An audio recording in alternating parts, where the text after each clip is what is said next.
पुंडलिका मध्यहर विठ्ठल ज्ञानदेव तुकाराम राजा रामचंद्र भगवान की जय महारुद्र हनुमान की जय संत मोतीराम महाराज की जय शांती ब्रह्म मेघनाथ महाराज की जय गंगा गोदावरी माता की जय मेघनेशाय नमः रामचंद्राय नमः सरस्वती नमः हरे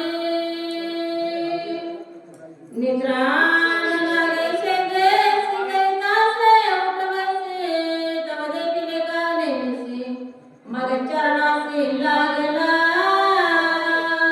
लोकाभिरामं रणरंगधीरं राजीवनेत्रं रघुवंशनाथं कारुण्यरूपं करुणाकरन्तं श्रीरामचन्द्रं शरणं प्रपद्ये मनोजवं मारुततुल्यवेगं जितेन्द्रियं बुद्धिमतां वरिष्ठं वातात्मजं वानरायतं मुख्यं श्रीरामदूतं शरणं प्रपद्ये नागेन्द्रहराय त्रिलोचनाय भस्माङ्गरागाय महेश्वराय नित्याय शुद्धाय दिगंबराय तस्मै नकाराय नमः शिवाय शरदिन्दु समाकार परब्रह्म स्वरूपिणी वासरापीठनिलये सरस्वती नमोस्तुते असो महारुद्र हनुमंतरायाच्या चरणी आणि तुम्हा श्रोते मायबापांच्या चरणी नतमस्तक होऊन कथेला प्रारंभ.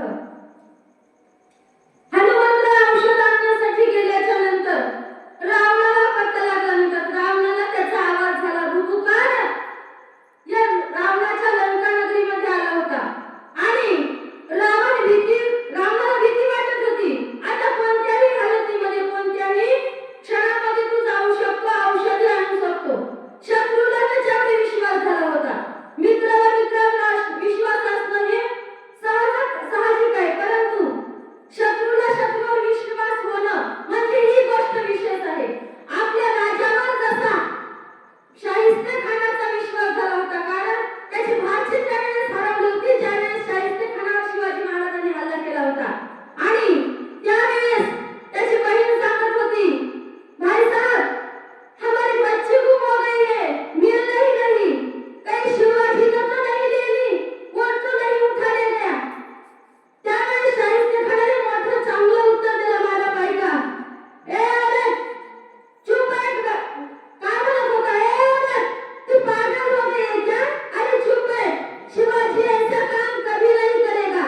ही ताकद जशी शिवाजी महाराजांची होती तशाच प्रकारे आज या रावणाला सुद्धा त्याचा भरोसा वाटत होता, त्याच्यावर विश्वास होत होता की तो हनुमंतराय औषधी आणून लक्ष्मणाला उठवेल.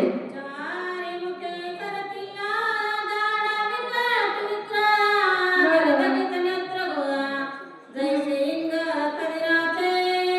आणि काय झाले नंतर त्या क्षणामध्ये रावणाच्या दारामध्ये पाहुणा आलेला होता. आणि पाहुणा कसा होता नंतर? 4 तोंडाचा पाहुणा होता. राजा रावणाच्या दारात आलेला 4 तोंड होते, 8 दाढा होत्या आणि तिखट असणाऱ्या दाढा होत्या, आमच्या चमचमीत दाढा होत्या. अशा प्रकारचा विक्राळ पाहुणा त्याच्या दारामध्ये येऊन उभा राहिलेला होता. जीवामोती चमचमीतात दीर्घाचार्य हात केसन कठीणतेत उभे दिसत सुवदयसे. त्याच्या तोंडामधल्या जीवा कशा होत्या? चमचमीत होत्या असणाऱ्या, लय असणाऱ्या होत्या. आणि दातात म्हणजे कसे त्याचे केस उभे शुळासारखे दिसत होते, अति कठीण होते म्हणतात. अशा प्रकारचा भयानक असणारा पाहुणा रावणाच्या समोर येऊन उभा राहिलेला आहे. चरवले जैसे आस्ते तैसे हात पाय दिसते, विभवानी शरीर प्रती देखता भीती मकार. म्हणजे त्याचे हातपाय तर कसे होते? एखाद्या जुनाट झाडाच्या खोडासारखे असणारे. अशा प्रकारे त्याचे हातपाय होते म्हणतात. अति बलाढ्य असणारा होता, काळकुट्ट असणारा काळनेमी. त्याच्याकडे बघितल्याच्या नंतर काळ भीत होता. सगळ्यांना दंड शासन करणारा काळ या काळनेमीकडे बघितल्याच्या नंतर भीत होता.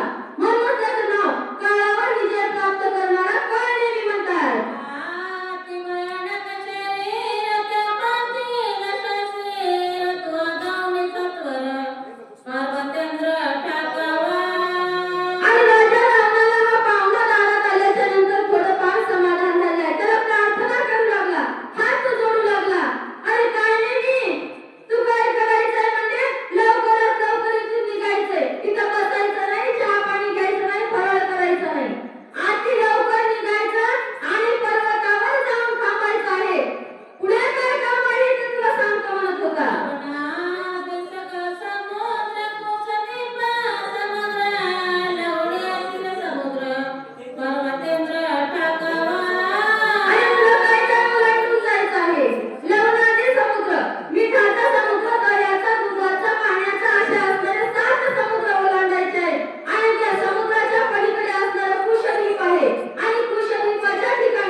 अरे म्हणजे तुला मी का पाठवत आहे त्या ठिकाणी?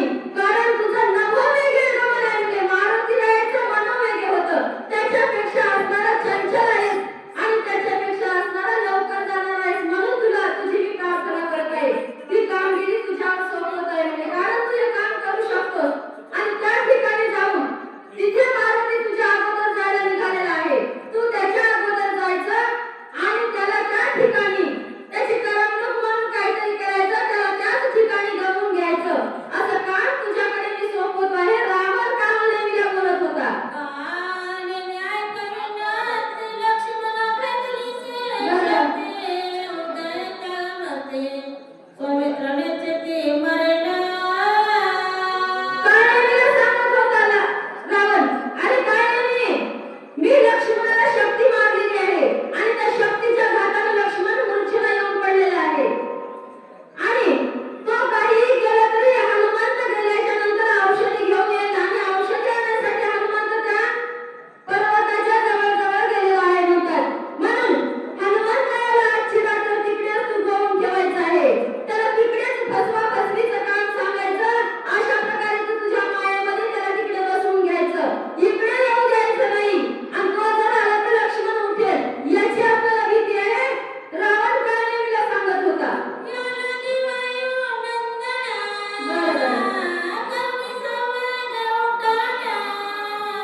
एरवी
करायचा.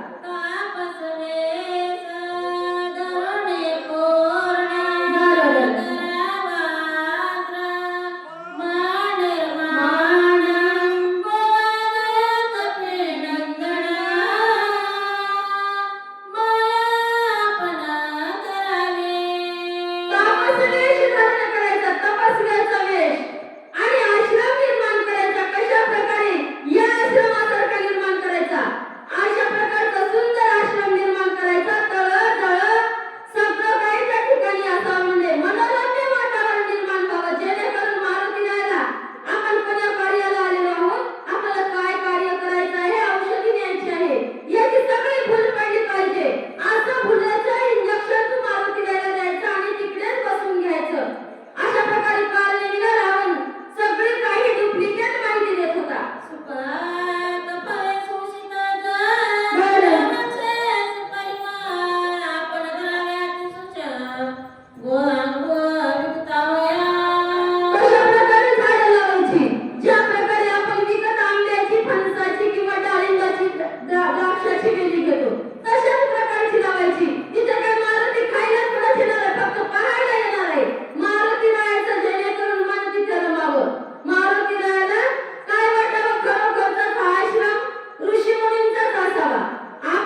आहे.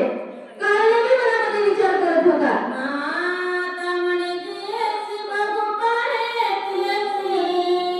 कपडे मिळविले दोयचे सुपुत्र सैन्याचे मारविले. काय केलेलं आहे? अहो सीता ऐसा एकटी आणली होती म्हणतात रामाची, परंतु कपट करून आणलेली आहे. जिला आई म्हणून भीक मागितली, इथं पत्नी म्हणून तिचा स्वीकार करायला तयार झाला. माझी पत्नी हो म्हणत होता. असं कपट या रामाने केलेलं आहे. म्हणून काय केलेलं आहे? अहो 1,00,000 लेकरं मारले, 1,15,00,000 नातू मारले, सगळा परिवार याने नष्ट केलेला आहे. सगळे प्रधानासारखे महान असणारे सेनापती सुद्धा याच्यामुळे मारले गेले. कोणालाही इथं जिवंत ठेवलेलं नाही म्हणतात यानं. कारण याचं कपट इथं फळाला आलेलं आहे आणि या कपटामुळे सगळ्या लंकेचा विध्वंस झालेला आहे. याने आजपर्यंत विचार केला नाही, परंतु आज काळनेमीच्या मनामध्ये विचार येत होता. उत्तराची गती कायची कपटे लाडले देवाचे. ईश्वरत्व जाणून मानसे स्वेविकेसी लागला. आणि साक्षात वैकुंठाचं भूषण असणाऱ्या विष्णू भगवंतांनी सुद्धा कपट केलं. कपट करून खोटं भीक मागायला गेला होता बळीच्या दारामध्ये. म्हणून त्याला सुद्धा आपलं ईश्वरत्व सांगावं लागलं आणि भिकेला लागावं लागलेलं आहे. असं देवाला सुद्धा कपटानं सोडलेलं नाही. मग माझी काय त्या ठिकाणी कथा आहे? अशा प्रकारे काळनेमीचा विचार चालला होता. आपण उन्याला कवरसी मागुला गेला भिका. त्याने द्वारपा केला लेख वाड्या संख्ये बोलते. पंचम अवतार वामनाचा असणारा बटू वामन त्या बळीच्या दारामध्ये भीक मागायला गेला. कारण बळीचे 100 यज्ञ पूर्ण झाल्याच्या नंतर बळी इंद्रपद प्राप्त करून घेणार होता. हे इंद्राला सहन होत नव्हतं. त्याने विष्णू भगवंताला जागा केला आणि म्हणला माझ्यासाठी एवढं काम करा. बटू वामनाचं रूप धारण केलं आणि बळीच्या दारामध्ये भीक मागायला गेला. बळीने भीक मागत असल्याने विचारलं काय पाहिजे महाराज? काही नाही म्हणजे मला 3 पाऊल जागा हवी. 3 पाऊल जागा मागितल्याच्या नंतर वामन छोटा होता. याला वाटलं मला किती भीक मागणार आहे, 3 पावलं जागा याची कुठे बसणार आहे. परंतु पहिला पाय पृथ्वीवर, दुसरा पाय आकाशात, तिसरा पाय कुठे ठेवायला जागा राहिली नाही. कुठे ठेवू म्हणल्यावर विचार केला. अहो म्हणजे ठेव माझ्या डोक्यावर. बळीच्या डोक्यावर पाय दिला, बळीला पाताळात नेला. तुका म्हणे बळी जीव दिला पायातळी. बळीने ऐका दान द्यायला दिलं नाही, परंतु बळीने सुद्धा त्याचा पाय सोडला नाही. बळी सुद्धा हट्टी भक्त होता, निश्चित भक्त होता. म्हणजे आता तू काय केलं माझ्या डोक्यावर पाडले, परंतु मी तुझा पाय सोडणार नाही. त्यावेळी त्याची सुटका होणं शक्य नव्हतं, परंतु राखी पौर्णिमेचं निमित्त केलं. आईसाहेब राखी बांधायला आल्या आणि राखीच्या बदल्यामध्ये भावाकडून ओवाळणी म्हणून आपला मालक मागून घेतला. अशा प्रकारे स्वयं साक्षात लक्ष्मी देवीकडून देवाची सुटका झालेली आहे. एवढा देवाला सुद्धा कपटाचा प्रकार भोगावा लागलेला आहे. मग मी तर राक्षस आहे, मला किती कपट भोगावं लागेल? काळनेमी विचार करत होता.